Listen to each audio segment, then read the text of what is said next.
Sino ba yung tao na kahit mag-isa, hindi mukhang malungkot?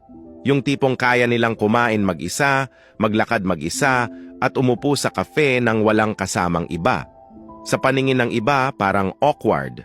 Pero sa kanila, natural lang. May sariling aura, may sariling mundo. At imbes na mukhang kulang, mas buo pa sila. Yan ang introvert strength. Hindi sila takot sa katahimikan, hindi sila takot sa sariling company. Kasi para sa kanila, solitude is not emptiness. Solitude is power.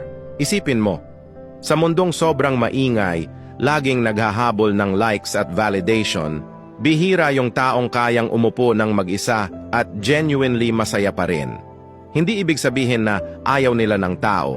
Marunong lang silang mag-enjoy sa sariling space, sariling hobbies, sariling thoughts. At kapag may taong pinapasok nila sa buhay nila, hindi dahil may kulang, kundi dahil may sobra sila. Sobrang pagmamahal, sobrang energy, sobrang peace na kaya nilang ibahagi. Yun ang magnetic.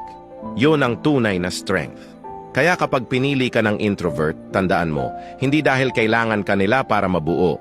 Pinili ka nila kasi buo na sila at mas pinili pa rin nilang makasama ka. Respect their independence. Hindi yan distance, kundi lakas. Follow Introverted Mind.